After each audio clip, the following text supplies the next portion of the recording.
अस्सलामु अलैकुम नाज़रीन, आज के अखबार के साथ मैं हूं राना आदिल। इसी दुआ से प्रोग्राम का आगाज़ करते हैं कि अल्लाह रब्बुल इज़्ज़त आज के रोज़ हम सब के लिए आसानियाँ पैदा करे, आमीन।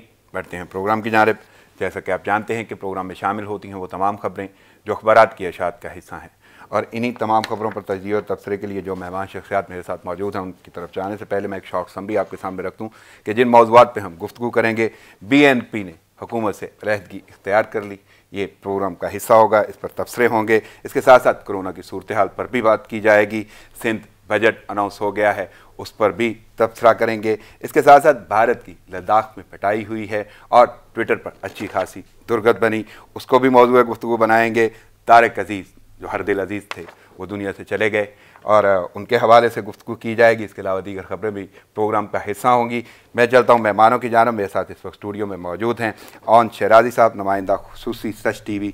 जनाब वेलकम, आपकी आमद का शुक्रिया। मसरूफियत के बावजूद आप वक्त निकाला। और बल्कि अहम बात यह है कि ऑन शराजी अक्सर हमारे साथ होते हुए अंदरूनी खबरें भी हमें दे देते हैं। और इनके साथ मेरे साथ मौजूद हैं स्टूडियो में सज्जाद काज़मी, ये भी नुमाइंदा सच TV हैं। अस्सलाम वालेकुम सज्जाद। सबसे पहले तो मैं जानता हूँ कि कोरोना और हेल्थ के हवाले से जितनी इन्फॉर्मेशन आपके पास है वो हमारे नाजरीन के लिए बड़ी अहमियत की हामिल होगी।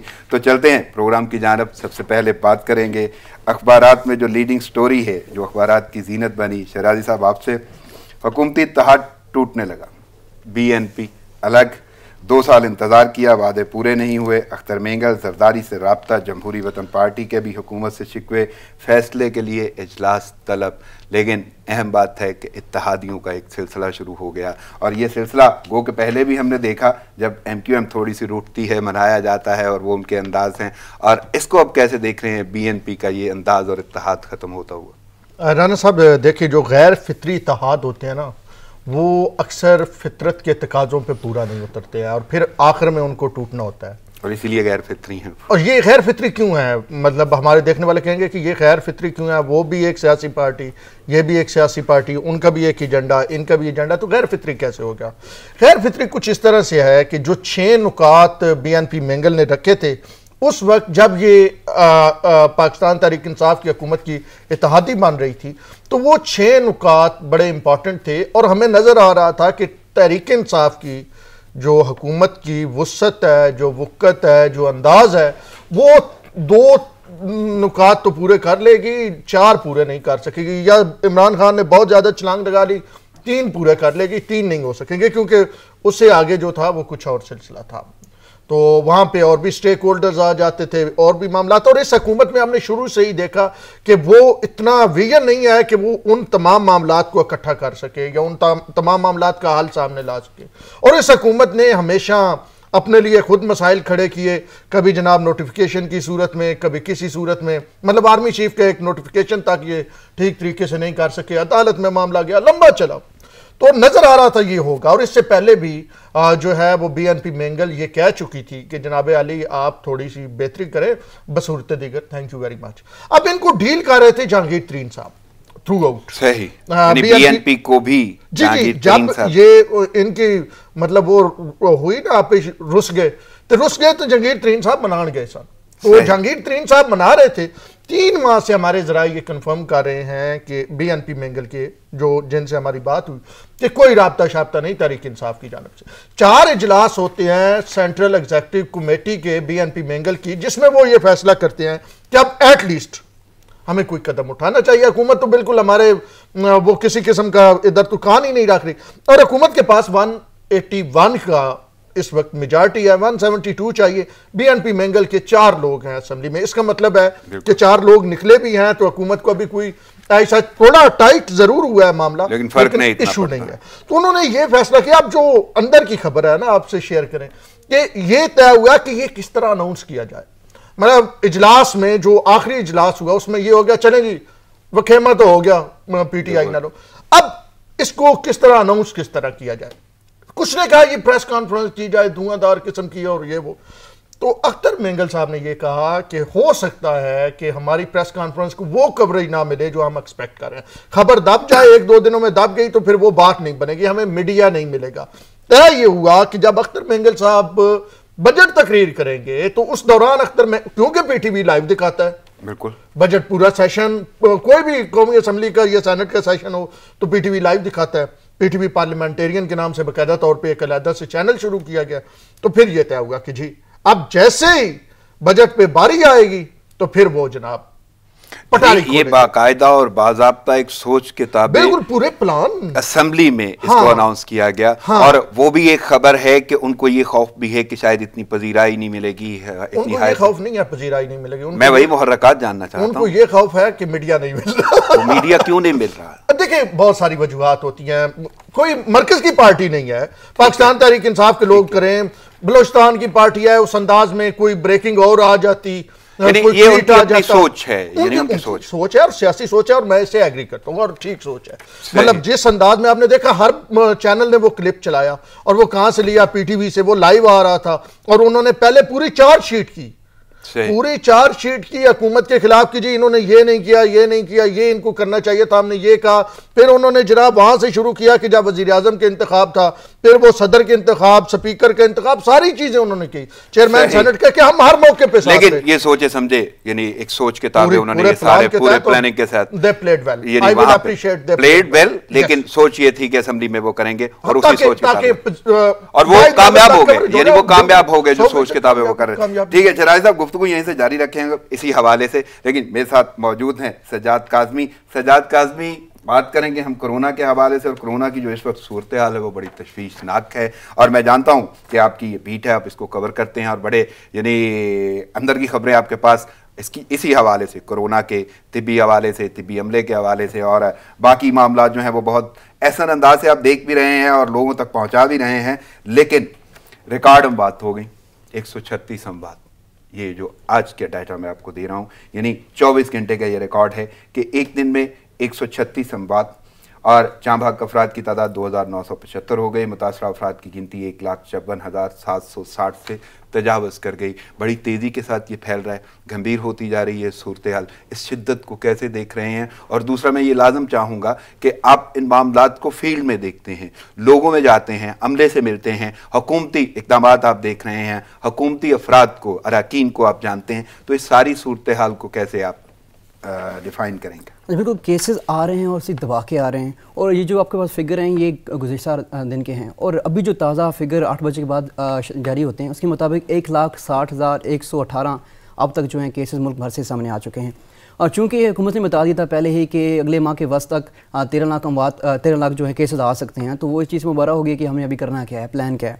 मैं इस लफ्ज़ को अगर थोड़ा सा जामियत में जाऊं तो वो सोच खत्म हो गई कि हमने क्या करना है, वो फिक्र दे दिया तो फिक्र भी खत्म हो गई उनकी। ठंडे कमरों में बैठकर पॉलिसीज बना ली जाती हैं, और अब हमारा जो वज़ारत सेहत है उसका काम सिर्फ यही है कि ये बताना कि किस हॉस्पिटल में कितने वेंटिलेटर मौजूद हैं।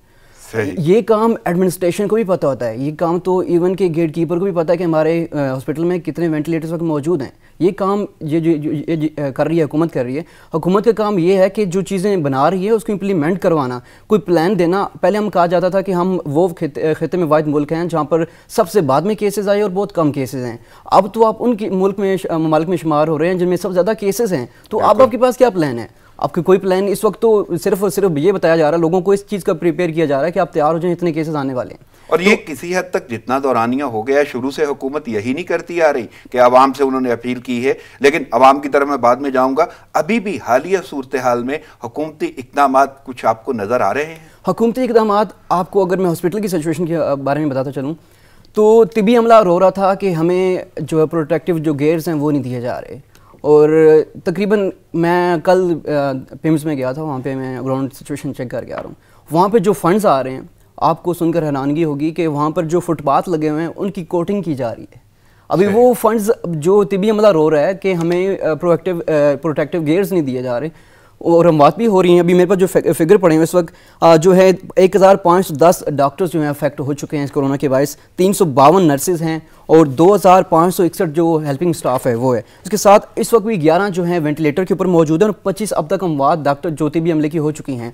अभी वो ये रोते हैं कि हमें आप फंड नहीं दे रहे, हमें जो है जो पिछली इवन के डेंगू की भी कुछ ऐसी हैं बोनसेस जो डेंगू की सिचुएशन में दिए गए थे, वो अभी तक किसी को इशू नहीं किए गए। और आपको एक खेज बात बता चलूँ कि पॉलीक्लिनिक के एक डॉक्टर हैं जिन्होंने ये मुतालबा किया था कि मेरे डेंगू के फंड रहते हैं, उनको शो कास्ट नोटिस भेज दिया गया है। और बाकी जो पिम्स के हॉस्पिटल के जो सिचुएशन है वो डॉक्टर्स वो इवन के पूरी तरह अपने आप को कवर करने वाला जो प्रोटेक्टिव गियर है वो भी यूज़ नहीं कर रहे हैं। उनको भी फ्लाई इदारे जो हैं वाल खिदमत और दीगर जो हैं वो उनको दे रहे हैं और वो उस पर काम चला रहे हैं। हुकूमत जो कह रही है कि हम जो है हमारे पास क्योंकि वसाइल की कमी है, हम उन ममालिक में शुमार होते हैं जो कि जो डेवलपिंग कंट्रीज़ में हैं, अंडर डेवलप कंट्रीज़ हैं, तो हमें जो है इस पे वसाइल का जो है फुकदान, इस वजह से हम इसका मुकाबला नहीं कर पा रहे। लेकिन अभी तक कोई मुनज़्ज़म स्ट्रेटजी, कोई हिकमत अमली, कोई ऐसी सूरत हाल नज़र नहीं आ रही। गुफ्तगू हम इसी हवाले से जारी रखेंगे। मैं मज़ीद थोड़ा सा रुख करता हूँ शहराजी साहब आपकी जानिब। मेंगल पार्टी यानी मेंगल साहब ने वैसे तो ये भी कहा है कि हम जो हैं वो हलीफ थे और रहेंगे, और इसके साथ साथ हुकूमत की जानिब से भी ये सूरत हाल नज़र आ रही है कि उन्होंने यकीन दिलाया है वज़ीर इत्तलात शिबली फराज ने कि इत्तेहादी के तहफ़्फ़ुज़ात जो हैं वो जल्द दूर कर देंगे हम लोग। देखिए मेरा शराय साहब मैं यहाँ पे एक अनाउंसमेंट कर लूँ, क्योंकि अभी हमारे साथ अब्दुल गनी काकड़ जो ब्यूरो चीफ हैं कोयटा से सच टीवी के, उन्होंने भी ज्वाइन किया है, वो हमारे साथ लाइव होंगे। लेकिन मैं पहले आपका वो सवाल सुन लूँ जवाब, उसके बाद हम उनकी तरफ टर्न करेंगे। देखिए इस हुकूमत की प्रायोरिटीज़ अगर आप देखें तो वज़ीर आज़म साहब गुज़िश्ता रोज़ कराची गए और वहाँ पे वो MQM के लोगों के साथ मुलाकात नहीं कर रहे थे, मतलब उस अंदाज में जिस अंदाज में MQM चाहती थी। और MQM हुकूमत की एक बड़ी इत्तेहादी है, 7 सीटें हैं। अब अगर MQM साइड पे होती है तो इसका मतलब है सिंपल मेजॉरिटी रखना मतलब मुश्किल हो जाएगा। तो जब ये अख्तर मेंगल साहब वाला मामला आया तो उसके बाद फिर उसको सीरियस लिया गया। हुकूमत ज़्यादा परेशान होती है कि हुकूमत के खिलाफ कोई कालम लग जाए, कोई प्रोग्राम हो जाए, कोई ट्वीट्स हो जाए। अब मेरे ज़राए बता रहे हैं, लाहौर के एक कालम निगार हैं, उन्होंने हुकूमत पे इमरान खान साहब के बड़े प्रो थे, उन्होंने एक कालम लिखा और उसके बाद अगले दिन जनाब उस्मान डार साहब उनके घर पहुंच गए गपशप लगाने के लिए। यार तुसी तो साढ़े दोस्त। तो हुकूमत जो है वो इस बात से ज्यादा खौफजदा आपको लगता है हुकूमत मुतवज्जे तभी होती है जब हुकूमत को छेड़ा जाता है किसी भी सूरत में? ये छेड़ने पे भी नहीं छिड़ते हैं। मसला तो ये है ना कि बहुत सारी बातें ऐसी होती हैं जब पॉइंट ऑफ नो रिटर्न पे चीजें जाती हैं तो फिर ये दाएं बाएं देखते हैं, वो हाथ देखते हैं जो इनके मददगार हों, तो फिर वो उनके जरिए मामला को हल करना चाहती है। तो इससे बेहतर है कि जब अख्तर मेंगल साहब कह रहे थे, या तो आपको पता था कि भाई हमारे पास इतना तड़ नहीं है कि हम ये इनके डिमांड्स पूरी कर सके, उस वक्त तो आपने हुकूमत बनानी थी। जब आपने हुकूमत बना लिया वो डिमांड्स, और अख्तर मेंगल साहब की मैं ये कहूँगा कि उनका वो मैं अगेन वही लफ्ज़ रुसैमा चलता रहता है हुकूमत के साथ, पहले चलता रहता था पूरे भरपूर प्लान के साथ, दोबारा जरा प्लानिंग के साथ ये हुआ है। चलिए साहब हमारे साथ गनी काकड़ हैं, उनसे बात करते हैं। अस्सलाम वालेकुम अब्दुल गनी काकड़। सर मेरी आवाज़ आप तक पहुंच रही है तो मैं ये चाहूँगा कि हालिया जो सूरत हाल है कोयटा के हवाले से, और BNP पार्टी जो है उसने इत्तेहाद जो हुकूमत से था वो ख़त्म कर दिया है, तो इसी हवाले से क्योंकि वहाँ पे आप रहते हैं, आपकी मुलाकातें भी रहती हैं वज़रा से भी और स्पेशली अख्तर मेंगल साहब से, और ये उन्होंने जो ऐलान किया है कैसे देख रहे हैं आप? पहली बात तो ये कि कोई बुनियादी तहफ़्फ़ुज़ात आपको नज़र आते हैं, और अगर वो तहफ़्फ़ुज़ात हैं तो उन पर किस तरह तवज्जो क्या दी नहीं गई या तवज्जो दी जाती नहीं, या कौन से वो मुहर्रकात आपको नज़र आ रहे हैं कि जिसकी बिना पे ऐसा कोई अनाउंसमेंट कर दी गई? देखें राना साहब, सबसे बुनियादी बात यह है कि पाकिस्तान तहरीक इंसाफ ने अपनी इत्तेहादी जमातों के साथ जो भी वादे किए हैं उन तमाम वादों का अगर जायज़ा लिया जाए तो BNP की जो एक इत्तेहादी जमात इनके साथ सामने आई वो भी उसी तसलसल से ही उन मुश्किलात का शिकार रही जिस तरह बाकी इत्तेहादी जमातों के तहफ़्फ़ुज़ात सामने आए हैं। बलूचिस्तान नेशनल पार्टी ने इत्तेहाद से पहले भी PTI के साथ जब गुफ्तगू की गई मुख्तलिफ फोरम्स पर, तो ये मौक़िफ़ उनकी जानिब से सामने आया कि आया PTI की जो मौजूदा जमात है इस वक्त इक़्तिदार का वो हिस्सा बनने जा रही है, क्या वो इस पोजीशन में है कि जो तहफ़्फ़ुज़ात हैं बलूचिस्तान नेशनल पार्टी के वो इसको एड्रेस कर सकें। लेकिन जब यहाँ पे मुज़ाकरात शुरू किए गए और 8 अगस्त को जब पहली बार इनके दरमियान मुफ़ाहमती एक अमल शुरू हुआ और एक याददाश्त पे दस्तखत किए गए, तो उस वक्त भी जो 6 नुकाती एजेंडा सामने रखा गया उसमें बुनियादी बात यही थी कि जो 6 पॉइंट्स थे उनमें अहम पॉइंट जो सामने आया वो यही था कि किस तरह PTI की जो मौजूदा हुकूमत है वो बलूचिस्तान के अवाम की और बिलखसूस यहाँ की जो महरूमी के हवाले से 6 नुकाती एजेंडा तैयार किया गया है उसको एड्रेस करेगी। तो यहाँ पे उनको ये यकीन दिलाना तो ज़रूर कराई गई कि वो इन तमाम मामलात को बेहतर अंदाज में हैंडल करने की कोशिश करेगी और जो तहफ़्फ़ुज़ात है उस हवाले से एक पेशरफ़्त दिखाएगी। लेकिन वक्त के साथ साथ जो भी ये मुज़ाकरात बीच में होते रहे उनमें कोई तसल्सल सामने नहीं आ सका। अब यहाँ पे PTI की जो मुख्तलिफ जो यहाँ पे खदशात BNP के हवाले से जो सामने आए PTI के साथ, वो अहम खदशा उनका ये था कि पहले ये खदशा ख्याल ज़ाहिर किया जा रहा था कि शायद पाकिस्तान तहरीक इंसाफ बलूचिस्तान नेशनल पार्टी के जो तहफ़्फ़ुज़ात हैं उसको एड्रेस करने में कामयाब हो जाएगी, लेकिन अब BNP मैंगल ये समझने पे यकीनन वो समझने के काबिल भी है कि मौजूदा हुकूमत इस काबिल नहीं है कि वो इतनी बाख्तियार हो कि बलूचिस्तान के इन अहम इशूज़ पे वो कोई स्टांस ले सके। ख़ासकर इन 6 पॉइंट्स में जो अफ़गान महाजरीन का इशू था वो बहुत अहम था। उस इशू पे मुझे समझ आ गई कि जो तहफ़्फ़ुज़ात उनके हो सकते हैं, लेकिन आपको ये लगता है कि हुकूमत ये तहफ़्फ़ुज़ात दूर कर सकती है या करेगी? देखिए, मेरे ख्याल में हुकूमत इस वक्त इस पोजीशन में नहीं है कि ये जो तहफ़्फ़ुज़ात हैं इसको दूर कर सके, क्योंकि PTI के अंदर जो इख्तिलाफी एक अमल शुरू है इस वक्त, उसकी वजह से जो नाक़िदीन हैं वो ये समझते हैं कि अगर ये सूरत हाल इसी तरह जारी रहती है तो यकीनन बलूचिस्तान नेशनल पार्टी के जो 6 नुकाती पॉइंट्स हैं उन पर PTI की मौजूदा हुकूमत किसी भी तौर पे कोई पेशरफ्त नहीं दिखा सकती, सिवाय मिसिंग पर्सनस के इशू पे जो किसी हद तक हैंडल ज़रूर हुआ है, क्योंकि मिसिंग पर्सनस का जो नुकता था उस पर किसी हद तक पेशरफ्त सामने आया और बलूचिस्तान में कोई 400 से ज़्यादा अफराद ऐसे थे जो मुख्तलिफ इलाकों से लापता हुए थे। वो अफराद बाद में अपने घरों को पहुंचे हैं और ये क्रेडिट यकीनन जाता है बलूचिस्तान नेशनल पार्टी को, जिसकी वजह से, जिनकी जदोजहद की वजह से ये सामने आई है। लेकिन ये जो अहम नुकता है जिसको हर फोरम पर नज़रअंदाज किया जाता रहा है, वो यकीनन काबिल गौर है कि कुछ लोग ये समझते हैं कि BNP की सीटें कम है पार्लियामान में, तो शायद उनकी इतनी विल नहीं है जितनी बाकी जमातें। मैं ये गुफ्तगू आपके साथ जारी रखूंगा और आप हमारे साथ मौजूद हैं। अभी हमें ज्वाइन किया है मोहम्मद मेहदी साहब ने, सीनियर तजज़ियाकार हैं। अस्सलाम वालेकुम सर। वालेकुम अस्सलाम। बड़ी मेहरबानी, ममनून और मशकूर हूँ मैं आपका, आपने वक्त दिया, क्योंकि आपकी मसरूफियत मैं जानता हूँ और रूटीन मैटर है आपका मतालिया का सिलसिला, तो आपने बहुत यानी अहमियत का हामिल है आपका वक्त। मैं जानना चाहूँगा BNP के हवाले से, उन्होंने हुकूमत से इत्तेहाद ख़त्म किया है और ये एक दम से ऐलान उन्होंने असम्बली में किया है। अख्तर मेंगल साहब ने उनके गिले शिकवे हैं, उनका कहना है कि साथ दिया, लेकिन हुकूमत ने उन्हें क्या दिया। तो कैसे देख रहे हैं ये गिले शिकवे, ये सूरत हाल और इत्तेहाद ख़त्म करना, और इसके साथ साथ सियासी हवाले से इसकी कितनी अहमियत आपको नजर आ रही है? बिस्मिल्लाहिर्रहमानिर्रहीम। मैं आपका शुक्रिया अदा करता हूँ राना साहब। राना साहब, इसकी अहमियत तो इसलिए बहुत ज्यादा है कि अभी मनी बिल जो है वो पेश होने वाला है, और मनी बिल के अंदर जो है वो सबसे ज्यादा जरूरत होती है क्योंकि इसे एक तरह का कॉन्फिडेंस का वोट समझा जाता है अगर कोई मनी बिल पास करवा ले, और क्योंकि इस हुकूमत की अदबी हैसियत जो है वो इतनी स्ट्रॉन्ग नहीं है तो इसे एक एक सीट की जरूरत है।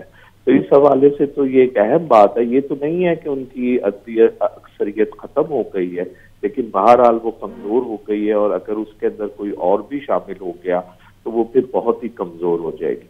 लेकिन मैं अभी ये समझता हूँ कि अभी ये कहना कि वो बिल्कुल चले गए हैं, ये शायद थोड़ा सा कबल वक्त हो, क्योंकि मेरे मालूमात के मुताबिक अभी भी ये कोशिश हो रही है कि अगर इमरान खान साहब जो हैं वो चलकर चले जाएं अख्तर जान मेंगल साहब के पास और उनके साथ कुछ बातचीत करें तो शायद अभी इसके अंदर कुछ रास्ता निकल सकता हो। तो इसलिए ये एक अभी बहुत जल्दी होगा ये कहना कि अख्तर मेंगल साहब ने, बहरहाल अख्तर मेंगल साहब की पार्टी उस तरह पाकिस्तान की पार्टियों की तरह नहीं है जैसे अमूमन होती हैं, और इसकी सेंट्रल वर्किंग कमेटी की एक बड़ी अहमियत है, और क्योंकि ये फैसला वहां से हुआ है, और हमें ये भी समझने की जरूरत है कि अख्तर मेंगल साहब या उनकी फैमिली या उनकी पार्टी आज भी पाकिस्तान की सियासत कर रहे हैं, जबकि ये फैमिली जो है ये 70s के अंदर जिस वक्त आर्मी एक्शन हुआ था तो अताउल्लाह मेंगल साहब वहाँ के वजीर आला थे और उनको हटाकर किया गया था। और एक बहुत अहम बात यह है कि इनके भाई जो थे अख्तर जान मेंगल साहब के, वो उसी जमाने के अंदर गायब हुए और आज तक ये नहीं पता चल सका कि वो इस दुनिया में हैं या नहीं है। हमीद गुल साहब ने एक दफा फरमाया था कि उन्होंने उनको कैंप के अंदर देखा था आजाद कश्मीर के। तो इस फैमिली की एक कंट्रीब्यूशन है पाकिस्तान के अंदर और पाकिस्तानी सियासत के अंदर, और हमें इन लोगों को अपने से दूर नहीं करना चाहिए, क्योंकि वहाँ पहले ही इस तरह के लोग मौजूद हैं जो पाकिस्तान के मुतालिक इतने अच्छे ख्यालात नहीं रखते हैं। तो हमें कोशिश करनी चाहिए कि इनकी चीजों को एड्रेस किया जाए, और इनकी चीजों को बेहतर किया जाए। बहरहाल आज की सूरत हाल ये है कि इमरान खान साहब की शायद ये पोजीशन नहीं है कि वो इन तमाम चीजों को एड्रेस कर सके, लेकिन बहरहाल कोशिश, लेकिन एक अहम सवाल है मेहदी साहब, आपको क्या लगता है इस अलहदगी के बाद बीएनपी की बलूचिस्तान में जो मखलूत हुकूमत है वो कहीं मुश्किलात का शिकार होती नजर आ रही है? कुछ ऐसा है? देखिए, अगर असल बात यह है कि बलूचिस्तान नेशनल पार्टी जो है वो बलूचिस्तान की हुकूमत के अंदर तो शामिल नहीं है, वो वहाँ ऑलरेडी अपोजिशन के अंदर बैठी हुई है।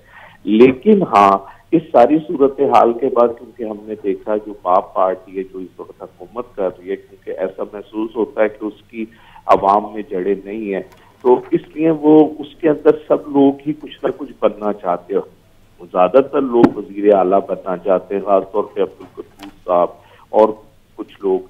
तो अब ये लोग जो है पहले भी कोशिश करते रहे जाम कमाल साहब की हुकूमत को हटाने की, तो अब ये हो सकता है कि इस कोशिश में इजाफा, और फिर हमें ये भी देखना पड़ेगा कि 4 सीटें वहां पर ANP की हैं, और ANP जो है वो वफाक के अंदर PTI की एक इख्तलाफ रखने वाली जमात है और KPK में भी, लेकिन कुछ किन वजूहात की बिना पे वो बलूचिस्तान हुकूमत का अभी तक सपोर्ट कर रही है। तो अगर वो सपोर्ट निकल जाए 4 सीटों की और फिर 10 सीटें जो है अख्तर मेंगल साहब की और फिर JUIFA की भी जो है वो 9 सीटें, तो उस सूरत हाल के अंदर बिल्कुल एक मुश्किल पैदा हो सकती है।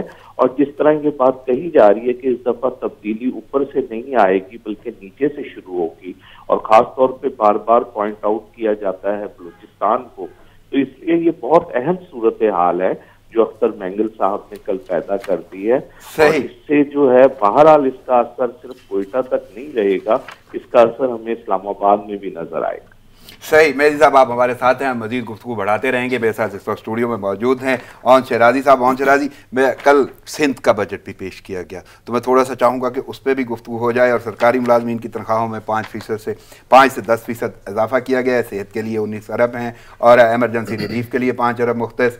सूबाई हुकूमत का 1241 अरब रुपये का टैक्स फ्री बजट था। ये कैसे देख रहे हैं? रन साहब, पहले इस तरफ आने से 2 जुमले मैं कहूँगा जो मेहदी साहब फरमा रहे थे कि अच्छी बात है अख्तर मेंगल साहब मरकज़ की सियासत कर रहे हैं, लेकिन मरकज़ की सियासत अगर वो नहीं करेंगे, ये नहीं है कि कोई मतलब बड़ी बात है कि जी वो मरकज़ की सियासत नहीं करेंगे तो वो भी आउट हो जाएंगे, ठीक है। और जिस तरह बहुत सारे लोग आउट हैं, और दूसरा कि वहाँ पे बहुत सारे लोग पाकिस्तान को जो कहते हैं बहुत सारे बड़ी कम तादाद है और वो एजेंडे पे हैं, एजेंट हैं, और कुछ लोगों के ग्रीवेंस है और उनके ग्रीवेंस जो हैं वो मरकज से हो सकते हैं, उनके जो है वो हुकूमतों से हैं, उनके रियासती इदारों से हैं, लेकिन इसका बुनियाद ये नहीं है कि हम कहें कि जी पाकिस्तान को कोई वो बुरा समझते हैं। 2 जुमले कहने में जरूरी समझता था। अब आते हैं सिंध की जानब। आप बजट की बात फरमा रहे थे, तो बिल्कुल जी सिंध ने बजट पेश किया और वहाँ पे जब तनख्वाह सरकारी मुलाजमीन की बढ़ाने का ऐलान किया जा रहा था तो पाकिस्तान तहरीक इंसाफ के अरकान शेम शेम के नारे लगा रहे थे। मुझे पूरे बजट से ये बात समझ नहीं आई, मतलब सरकारी मुलाजमीन की तनख्वाह बढ़ रही है, आपने नहीं बढ़ाई, अच्छा किया, आपने मरकज में नहीं बढ़ाई, आपने पंजाब में नहीं बढ़ाई, अच्छा किया ना किया, कुछ मतलब किया, आपने अपने तौर पे अच्छा किया, ठीक है, आपकी हुकूमत है, आपके पास मैंडेट है, आपने नहीं बढ़ाई, वेल एंड गुड। जब सिंध बढ़ा रहा है सरकारी मुलाजमीन की तनख्वाह, तो आप शेम शेम के नारे क्यों लगा रहे हैं, आप वॉकआउट क्यों कर रहे हैं? और फिर बड़ी खूबसूरत बात कह रहे हैं जी, वज़ीर आला सिंध ने एक वैसे ना कमाल का जुमला उन्होंने कहा है, वही कहा कि जब हम सरकारी मुलाजमीन की तनख्वाह नहीं बढ़ाएंगे तो हम प्राइवेट सेक्टर को किस तरह कह सकते हैं कि जनाब आप अपने मुलाजमीन की तनख्वाह बढ़ाएं क्योंकि महंगाई हो रही है। तो हम इस पे इससे पहले जो हमारी एक बैठक हुई थी, हम भरपूर तरीके से इस पे बात कर चुके हैं कि कितनी जरूरी होती है तनख्वाह, कितना जरूरी होता है। आपने वाज़ेह किया था कि जब भी और कौम पे या मुल्क पे कोई वक्त आता है तो सबसे पहले यही सबका होता है। जनाब अली, आप कहते हैं कि हम उसी लेवल पे रखेंगे, हमने ये कहा था तो बिजली का बिल भी उसी लेवल पे रखें, गैस का भी, बाकी चीजें भी तो उसी लेवल पे रखें ना। जब सरकारी मुलाजम की बारी आती है, वो जब करप्शन के रास्ते आप खुद खोल रहे हैं। इमरान खान साहब जब अपोजिशन में होते थे तो वो बड़ी खुल के बात करते थे, जी मैं सरकारी मुलाजम को इज्जत दिलवाऊंगा, इदारे मजबूत करूंगा। भाई आप इदारे किस तरह मजबूत कर सकते हैं जब माशी तौर पे थोड़ी बेहतर स्टैंडिंग, ठीक है, हमें भी मालूम है कि जनाब आली के मुश्किल हालात हैं। आप जैसे सजाद काज़मी साहब बता रहे थे कि आप इस मौसम में भी, इस वबा के मौसम में भी आप जनाब वो रंगो रोगन में बिजी हैं और इस अंदाज के काम कर रहे हैं। तो बहरहाल ओवरऑल टैक्स फ्री बजट, मैं इस बजट का पूछना चाहूंगा कि आपको अवाम दोस्त लगता है? ये लफ्ज कितना यहाँ पे पूरा होता है? अवाम दोस्त बजट जो है ना, वो मेरे ख्याल में बड़ा मुश्किल काम है। अवाम दोस्त बजट वो होगा जो खसारे का बजट नहीं होगा। जो भी बजट खसारे को होगा वो अवाम दोस्त बजट का कम नहीं होगा। क्यों? क्योंकि आपने खसारे पूरे करने के लिए आप ये कहते हैं, जैसे पंजाब वालों ने 20 टैक्स खत्म किए, तो भाई पिछले साल वो लगाए थे, उनमें 1 रुपया नहीं आया, इस साल उन्होंने खत्म कर दिए। ले जी, ओ जी टैक्स खत्म कर दिए, 20 टैक्स खत्म कर दिए। अब बुजदार साहब ने 20 टैक्स तो खत्म कर दिए। बुजदार साहब से ये पूछे डेवलपमेंट के जो पैसे आपने पिछले साल रखे आप वो नहीं लगा सके, आप उसका 60% नहीं लगा सके, तो अल्लाह के बंदे आप टैक्स खत्म करें, आप टैक्स लगाएं। जब तक आप बैठे हैं ना, पंजाब की सूरत हाल यही है। सही। सजाद, आपकी तरफ आऊंगा। मैं बात करते हैं कोरोना की और जो सूरत हाल है कल से, यानी लाहौर तो आधा सील कर दिया गया है, उसके 61 मकामात जो हैं, और इसके साथ साथ सखर में बहुत सारे इलाके, यानी 7 इलाके वहाँ पे सील हो गए हैं। और बहुत सारे लफ्ज़ में इसलिए वहाँ का जो हुजम है और जो हैत है, इसके अलावा इस्लामाबाद में भी मजीद 2 सेक्टर्स को सील किया गया है। एक तो ये लॉकडाउन की सूरत हाल में जो इलाके सील किए जा रहे हैं उसके बारे में मैं जानना चाहूँगा, और उसके बाद मैं तिब्बी हवाले से गुफ्तगू करूँगा। लेकिन पहले मुझे वो जो है ना लॉकडाउन के मामला और जो इलाके सील किए गए हैं उनको कैसे देख रहे हैं? सर, एक होता है लॉकडाउन, एक होता है मुकम्मल लॉकडाउन, एक होता है लॉकडाउन होना ही नहीं। ये स्मार्ट लॉकडाउन जो है, पता नहीं इसकी टर्मिनोलॉजी में समझ नहीं आई। आप वहाँ पे स्मार्ट लॉकडाउन कर रहे हो, मैंने खुद कल जाके ग्राउंड रियलिटी चेक की है, और वहाँ पे G92 की बात करता हूँ मैं, वहाँ पर जो सिक्योरिटी गार्ड वहाँ पे अमला तैनात आता है ना, उसके पास किसी ने मास्क डाला हुआ था, जो SOPs पर अमल दरामद करवा रहे थे ना, उनमें किसी ने मास्क डाला हुआ था ना किसी ने ग्लव्स डाले हुए थे। और इवन मैंने खुद देखा है मोटरसाइकिल सवार जब आ रहे थे उनको धक्के दे के पीछे ठहरा जा रहा था। अभी ये है हमारा सोशल डिस्टेंस, यानी ये इंतजामिया के लोग, इंतजामिया के लोग जिन्होंने SOPs पर अमल करवाना है। उसके बाद आप देखें SOPs के ऊपर आप बात की जा रही है, तो SOPs डी चौक के बाद निकलने से, जब निकलते हैं उसके बाद ख़त्म हो जाते हैं। आप मिसाल ले लें अपारा से चलने वाली उन सुजुकी वैन, उन वैनों की, जहाँ पर आप सिर्फ उनकी शीशों में झांक कर सिर्फ देख लें तो आपको समझ आ जाएगा SOPs कहाँ पे तय होने की, किस हद तक उस पर अमल हो रहा है। उसके बाद से जाने वाली वैनों की शीशों में ना झांका कर वो SOPs के लिए देखना पड़ता है, किसी ने मास्क लगाया नहीं लगाया, ये तो जानना है आप। ऐसा ही है। उसके बाद अगर आप देखें बाकी जो खानापुर से सदर तक चलती हैं सुजुकी वैन चलते हैं, बाहर जो लड़के हुए 7-8 बंदे हैं वो आपको बता दें कि अंदर की सूरत हाल क्या है। ये SOPs के अमल दरामद हो रहा है। और आपके 30% जो लोग हैं वो इलिटरेट हैं। इलिटरेट मतलब कि कम तालीम याफ्ता हैं। आप उनको कैसे बता रहे हो कि ये SOPs हैं, इस पर ऐसे अमल दरामद करवाना है। आपकी 20% पॉपुलेशन जो रूरल रहती है, लोगों जो देही इलाकों में रहती है, उसके पास स्मार्टफोन का एक्सेस ही नहीं है। उनको इस चीज़ का कैसे बताया जाएगा? आप ठंडे कमरे में बैठ के आप बना रहे हो कि हम ऐसा कर रहे हैं, हमारे पास ये है और हम जो बहुत जल्द इस पर काबू पा लेंगे। काबू पाने के लिए आपके पास प्लानिंग होनी चाहिए। आपने पिछले साल के ऊपर जो डेंगू के ऊपर आपने बड़े फंड दिए थे और अभी तक उनका, मैं बता रहा था पहले भी आपको कि उनके ऊपर जो बोनस मांग रहा है उसके ऊपर भी शोकास नोटिस दिए जा रहे हैं। डेंगू दोबारा से सर उठा रहा है और डेंगू को इस वक्त तक हाईलाइट नहीं किया जा रहा जब तक कोरोना है, लेकिन डेंगू ने दोबारा गुजारे किया है। जो पिछले साल गढ़ था लार्वा का, इस साल भी वो उस पर कोई स्प्रे अब तक नहीं किया गया। और इसके साथ टाइफाइड के जो मरीज हैं वो बहुत ज़्यादा शिद्दत से आ रहे हैं। यानी मैं अगर ये जुमला बोलूं कि कोरोना के हवाले से हुकूमती इक़दाम जो हैं वो तो एक अलग मैटर है कि वो सोच रहे हैं या नहीं सोच रहे, लेकिन बाकी बीमारियों को नज़रअंदाज कर दिया गया। ऐसा ही है। इंसुलिन, अभी मुझे कल एक मरीज़ मिले हैं, मुझे वो कहते हैं कि मैं ज़कात फ़ंड के ऊपर साइन करवा के आता था और यहाँ पे इंसुलिन वगैरह और बाकी जो अद्वियात थी वो मैं लेके जाता था, लेकिन जब का कोरोना आया ना मुझे ज़कात फ़ंड के ऊपर साइन करके दिए जा रहे हैं और मैं सिर्फ इंसुलिन के असूल के लिए इतना ज़्यादा तगदो कर रहा हूँ। और मैं काफ़ी इवन कि आपको क्या बताऊँ कि 300 किलोमीटर जो दूर से सफ़र करके यहाँ पे सिर्फ टेस्ट करवाने आ रहा है। आपको क्या लगता है उसके बाद इतना टाइम होगा कि वो 300 किलोमीटर तय करने के बाद यहाँ पे आए और लाइन में लगे, उसके बाद टोकन मिले, उसके बाद हो सकता है उस दिन बारी ना आए, उसको अगले दिन आके आप टेस्ट करवाओ। एक बंदा वहाँ पे लोकल एरिया में सेंटर्स ही नहीं है। आप कहा जाता है कि 30,000 टेस्ट कर दिए हमने, 30,000 का आपने उसको हिट करना है, 28,000 टेस्ट अभी तक चूँकि हो सके हैं एक दिन में। तो आपके सबसे ज़्यादा जो टेस्ट आप कर रहे हो इस्लामाबाद और शहरी इलाकों में कर रहे हो। देही इलाकों का जो लोग हैं वो 300 किलोमीटर तय करके यहाँ पे आ रहे हैं। वहाँ पे तो कोई अमल दरामद करवाने, वहाँ पे केसेस, अभी हम सरगोदा की मिसाल देता हूँ, वहाँ से ये 7 तक केसेस निकल रहे हैं, लेकिन वहाँ पे टेस्ट का अलावा टेस्टिंग जो टेस्ट करते हैं वो सेंटर मोबाइल टीम में नहीं है, मोबाइल टीमें वो मोबाइल टीमें यूज़ की जा रही हैं जो उस वक्त शहबाज शरीफ के दौर में भैंसों के लिए वो वैक्सीनेशन का एक प्रोसीजर था, उसके वो यूज़ की जा रही है, सिर्फ उसको कलर किया गया है। यहाँ तक हालात हैं कि वहाँ पे जो लोग हैं उनको तो इस चीज़ का बावर उनको बताया ही नहीं जा रहा कि यार कोरोना आ चुका है और उसकी ये उसके अमवात हो रही हैं और उसके बारे में कुछ उनको पता पता ही नहीं। तिब्बी अमला और पैरामेडिकल स्टाफ जो है वो उनके साथ क्या सूरत हाल है? और मैं ये ज़रूर जानना चाहूँगा, वेंटिलेटर्स, बेड्स, किट्स, ये सारी की सारी चीज़ें क्या अवेलेबल हैं, दस्तयाब हैं? सर अगर तो जुड़वा शहरों की बात की जाए तो जुड़वा शहरों में इस वक्त भी 31 बेड्स खाली पड़े हुए हैं बकौल तर्जुमान पिम्स के। लेकिन अगर ग्राउंड रियलिटी वहाँ पे जो लोग धक्के खा रहे हैं वेंटिलेटर के सूल के लिए, तो बेनज़ीर अस्पताल की 2-3 मशीनें इस वक्त ख़राब पड़ी हुई हैं और वहाँ से जो लोग आते हैं जो बेनज़ीर अस्पताल या होली फैमिली से, उनको रेफ़र किया जा रहा है कि चूँकि हमारे पास जो काम करामद चीज़ें नहीं पड़ी तो आप पिम्स चले जाएँ। पिम्स में पहले इतना बोझ है और दूसरा बड़ा मतलब पाकिस्तान का अस्पताल है और जुड़वा शहरों की सबसे बड़ी उम्मीद का मरकज़ ही वो है। इवन कि अटक और चकवाल से वहाँ तक वहाँ से लोग यहाँ पर आते हैं इलाज के खर्च से। यहाँ पर इस कदर रश लगा हुआ है, SOPs तो दूर की बात, वहाँ पर लोग धक्के खा रहे हैं। वहाँ पर सिर्फ लोग ये कहते हैं कि कोई किसी को मीडिया वाले को देख लें तो कहते हैं यार हमारा टेस्ट करवा के दे दो। यहाँ तक सिचुएशन है कि वहाँ पर आपको कोई जानने वाला नहीं है तो आप टेस्ट का तो सोचे ही नहीं ना। ये तो ऐसे तस्वर है जो आपका पूरे ही ऐसे ख्यालात है जो आपके पूरे नहीं होने लगे कि लोग टेस्ट अभी ये तो ऑनलाइन सिस्टम शुरू कर दिया गया ना कि आप ऑनलाइन टेस्ट करवाओ, ऑनलाइन आप सिम्टम बताओ, हम आपको अद्वियात लिख देंगे, आप जाके निजी लैब या प्राइवेट लैब से जाके ले सकते हो। अभी वो बंदा जिसे अब जो अब कम तालीम याफ्ता है वो इस चीज़ का कहता है हमें ब्लड टेस्ट करवाने हैं। यार आप ब्लड टेस्ट लिख के दोगे, हम कहाँ से करवाएंगे?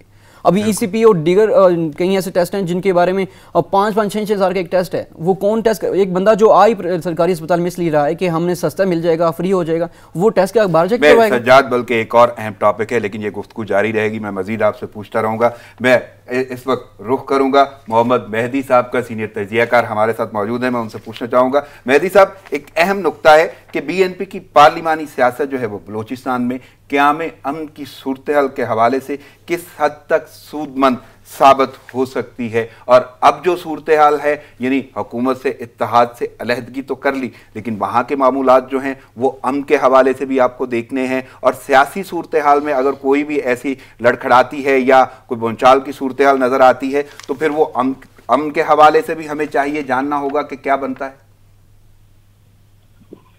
जी, आपने दुरुस्त फरमाया।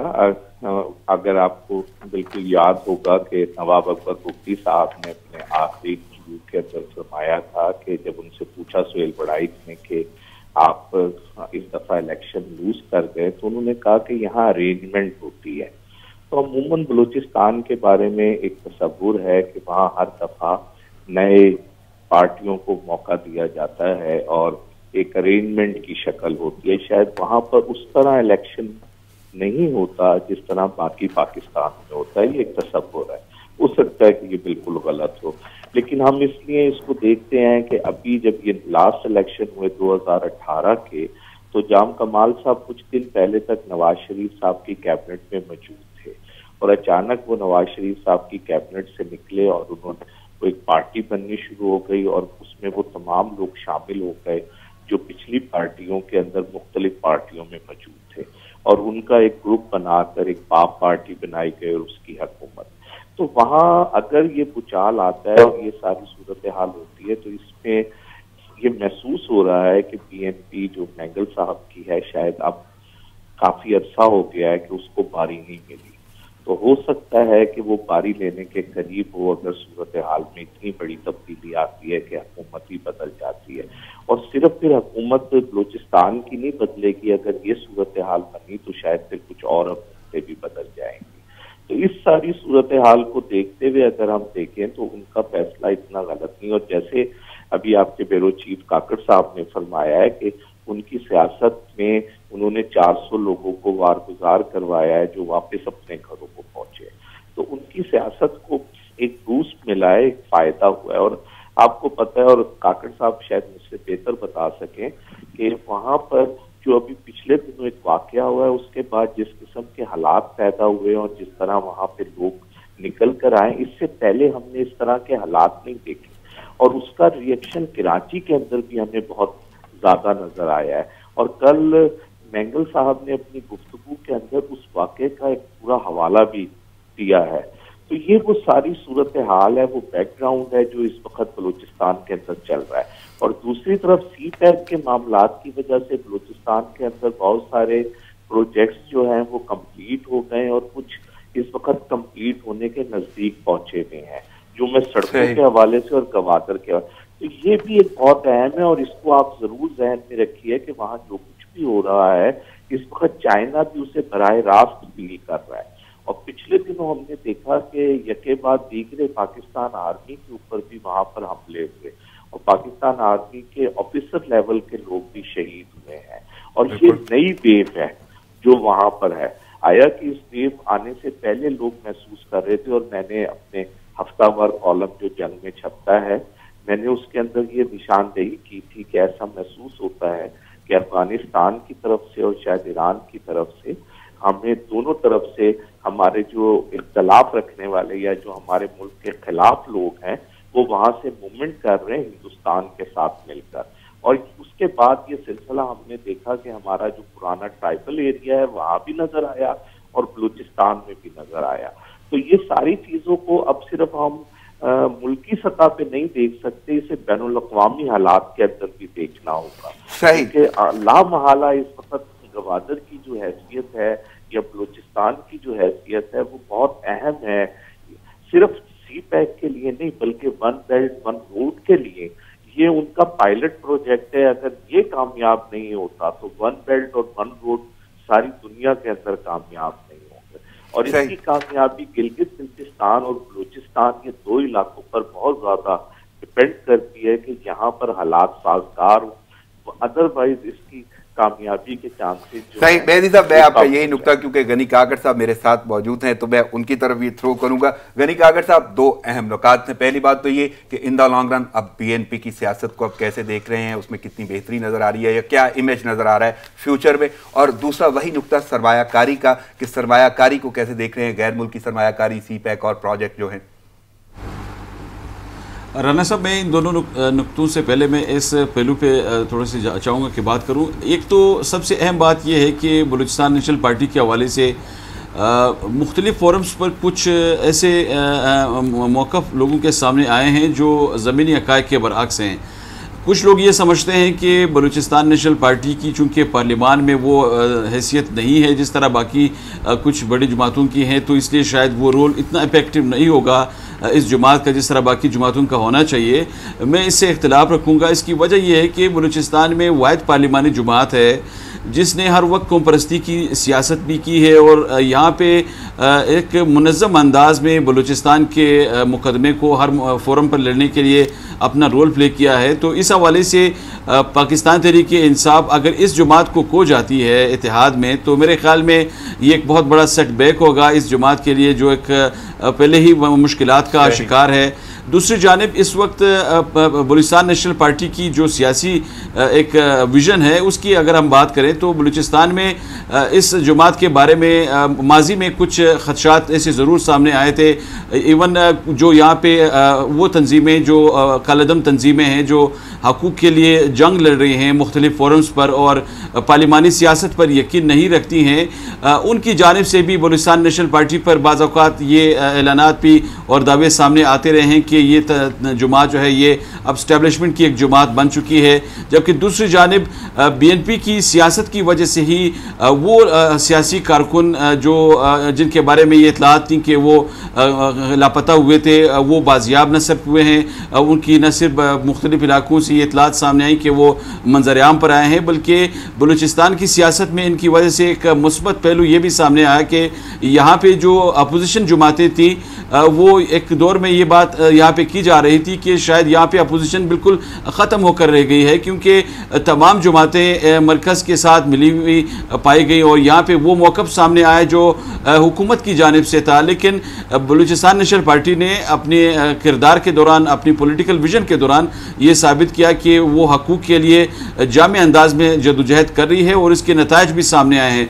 मैं एक और पॉइंट आपके सामने रखूँगा कि यहाँ पे जब मुफाहमती अमल शुरू किया गया, जब नेशनल एक्शन प्लान में बलूचिस्तान हुकूमत को ये इख्तियारात दिए गए कि वो यहाँ पे जो लो लेवल इंसर्जेंसी है उसे ख़त्म करने के लिए और ख़ासकर फिर यहाँ पे जो अलहदगी की एक तहरीक शुरू है जो मुख्तलिफ फोरम्स पर हमारे जो मुल्क दुश्मन क़ुव्वतें हैं जिनको वो कैश करने के लिए इस्तेमाल करते रही हैं, इन तहरीकों को इस तरह की जो तहरीकें थी उनको कर्ब करने के लिए, उनको ख़त्म करने के लिए बलूचिस्तान को जो मैंडेट दिया गया उस पर यकीनन बहुत ज़्यादा पेशरफ्त सामने आया साबका दौर हुकूमत में, और उसी पेशरफ्त की वजह से ही हालात में काफ़ी बेहतरी देखी गई। और यहाँ पे जो मुसल्लह तंजीमें थी वो किसी हद तक इस हवाले से भी यहाँ पे वो तैयार हुई कि वो शायद इस पोजीशन में है कि हुकूमत अगर वाकई संजीदा है कि बलूचिस्तान के जो देरीना मसाइल हैं उनको अगर वो हल करना चाहती है तो उस पर वो बात कर सकती हैं। और इसकी एक और जो मुस्बत पॉइंट था वो ये भी सामने आया, आपने नोट किया कि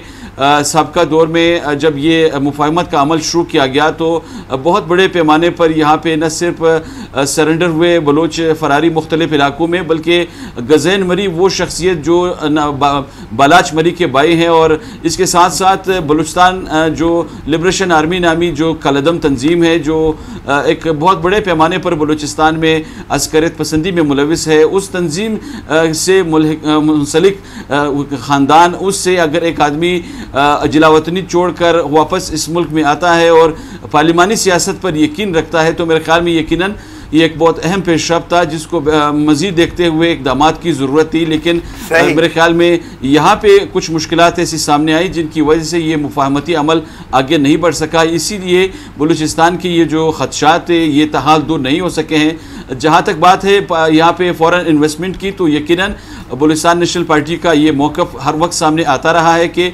यहाँ पे जो फ़ॉरेन इन्वेस्टमेंट की जा रही है उस फ़ॉरेन इन्वेस्टमेंट पे बलूचिस्तान के जो मुकामी क़ियादत है बलोच रहनुमाओं की और पश्तून रहनुमाओं की, उनको भी एतमाद में लिया जाए। यहाँ पे सूबे के वो जो आपने हमें वक्त दिया, बहुत शुक्रिया आपका। और आपके साथ साथ हमारे साथ मौजूद थे मोहम्मद मेहदी साहब, ऑनलाइन गुफ्तगू कर रहे थे, सीनियर तज्जियाकार हैं, उनका भी मैं बहुत मशकूर हूँ।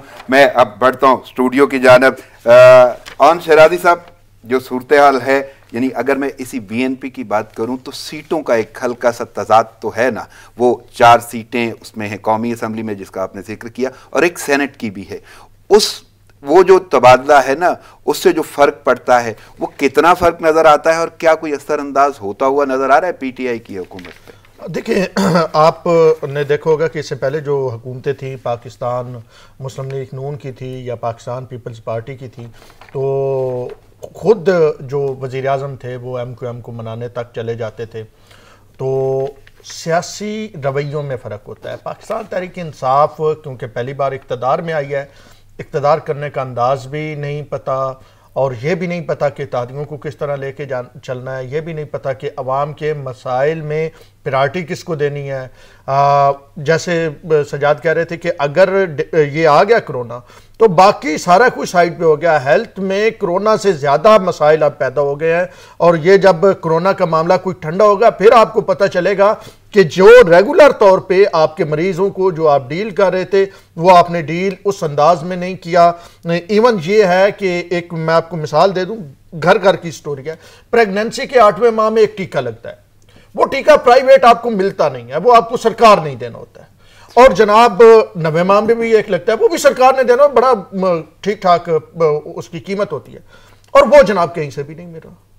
किसी बेसिक हेल्थ यूनिट से पंजाब में मिल ही नहीं रहा। बहुत कोशिश के बाद बहुत सारे लोगों ने राब्ता किया, कंप्लेन की। क्या फुकदान हो गया, बहरान है, माफिया पीछे, क्या सूरत हाल? सर देखें, जब आप ये करेंगे कि आप जानवरों वाली गाड़ियां पेंट करके पिछले दौर की और आप कहें कि नया पाकिस्तान बन गया, तो ये इस तरह पेंट नहीं, जो जानवरों के लिए इस्तेमाल होती थी वो आप कोरोना के मरीजों के लिए इस्तेमाल करेंगे और पेंट करेंगे और नया पाकिस्तान बनाएंगे।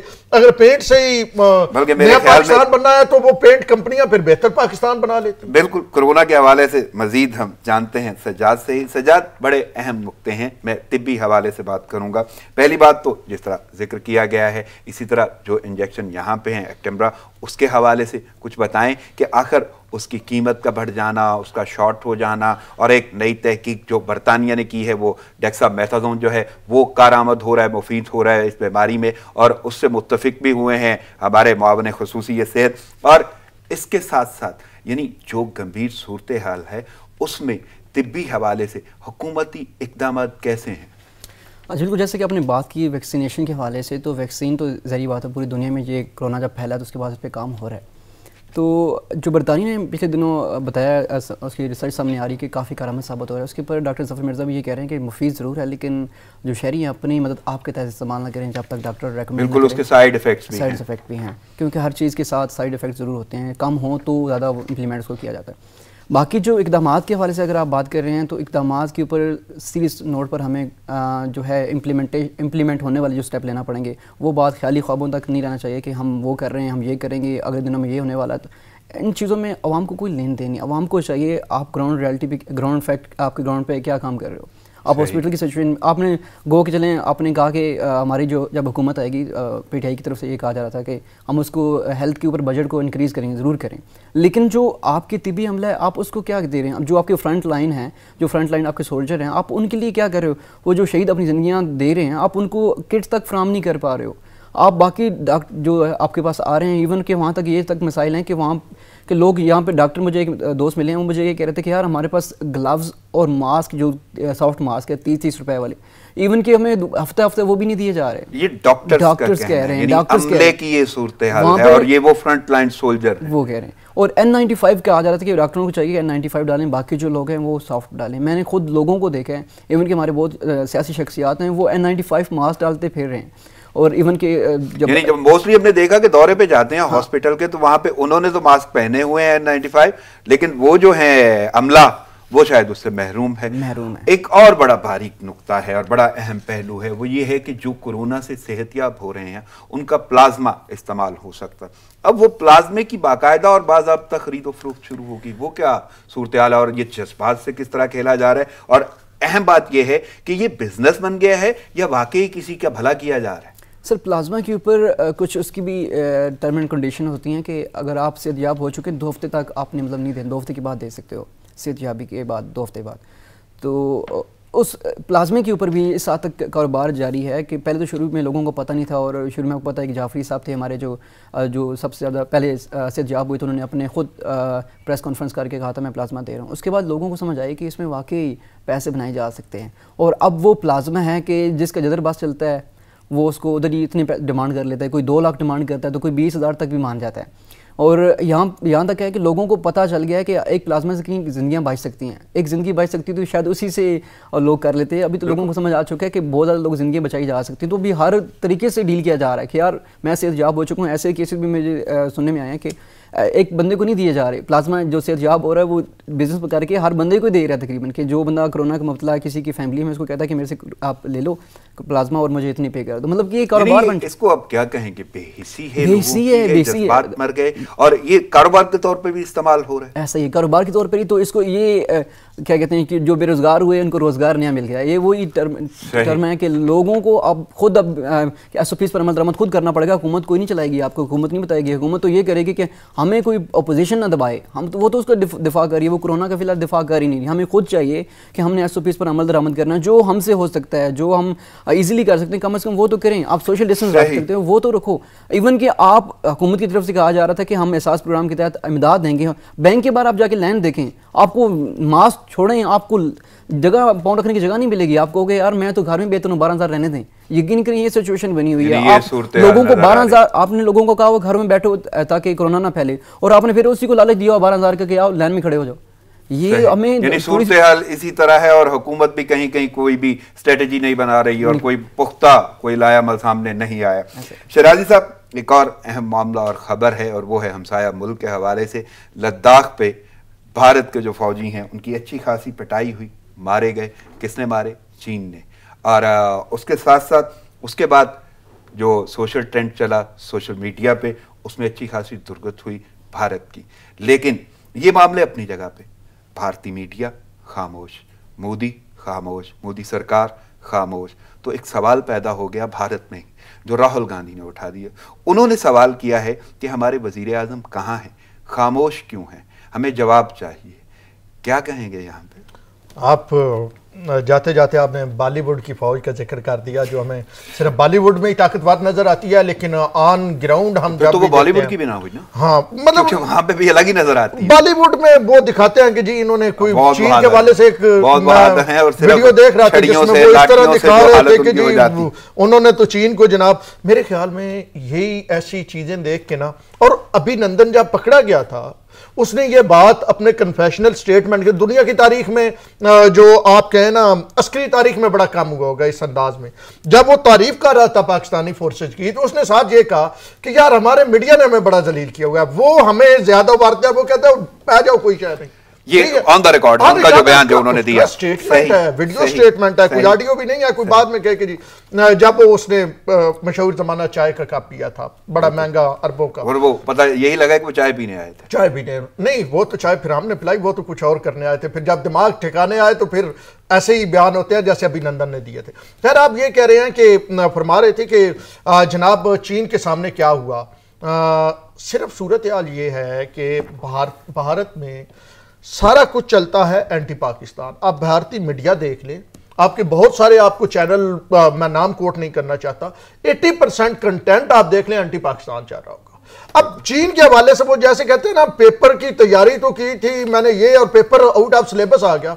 चीन आउट ऑफ सिलेबस आ गया। उन्होंने तैयारी पाकिस्तान की थी कि पाकिस्तान के खिलाफ जी रिपोर्टें बना ली, टैंक किधर से जाएंगे।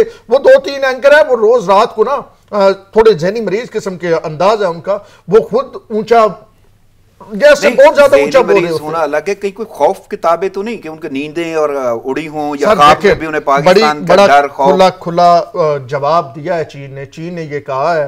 देखिए पाकिस्तान का थोड़ा सा मामला हो रहा है। पाकिस्तान कोई इंडिया से डरता नहीं है या कोई वो नहीं है। तो दुनिया हम इतनी ताकत है, हमने 27 फरवरी को दिखाया है। मसला ये है कि दूसरी जानब जो मकबूजा कश्मीर में है वो हमारे भाई हैं। इंडिया लाहौर वाले सेक्टर पे, सियालकोट पे तो छेड़छाड़ी इतनी करता नहीं है, LOC पे करता है। वो हमारे भाई हैं। इधर से वो फिर क्या करते हैं, वीडियोज आ गई हैं कि जनाब सिविलियन आबादी में घुस के जनाब वहां से पाकिस्तान पे फायर करते हैं कि पाकिस्तान रिटेलिएट करेगा, वहां से फायर उस जगह पे करेगा जहां से फायर हो रहा है, तो वो जनाब सिविलियन, तो हमारे भाई शहीद होते हैं ना। तो हमें तो बहुत कुछ देखना पड़ता है कि अगर वो मारे तभी हमारे भाई शहीद आजाद कश्मीर में हो रहे, हम अगर रिटेलिएट करें तो हमें ये देखना पड़ता है कि कहीं हमारे भाइयों को कोई मसला ना बने। तो अब बहरहाल भारत सरकार की बोलती हो गई जी बंद, और वो जी इस तरह मोदी सरकार का ये सूरत हाल हो गया। और वो 56 इंच की जो मोदी साहब कहते थे ना मेरी बड़ी छाती है, अब वही लोग सारे कह रहे हैं ट्विटर पे इंडिया वाले कि ये तो 36 क्या 32 इंच की भी नहीं निकली। कम अज कम ये करो कि 40 इंच की दिखा के वहां से इज्जत के साथ वापस तो आ जाओ। वो एक कोई कहा जा रहा है कि एक फिल्म बनी थी इंडिया की, और वो जनाब जहाँ पे आखिरी उसका सीन पिक्चराइज हुआ था वो तारीख का वो फिल्म है कि वहां पे उसके बाद फिर वहां पे अब चाइना का कब्जा है, बस वो सीन ही पिक्चराइज हुआ। सही।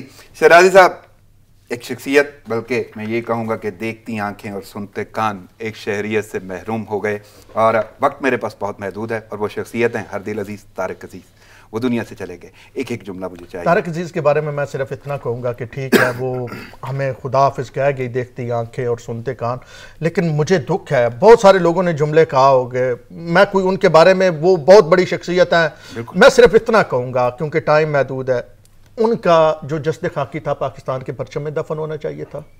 उनको पूरा जो है ना एक रियासत के प्रोटोकॉल के साथ उन्हें दफन करना चाहिए था।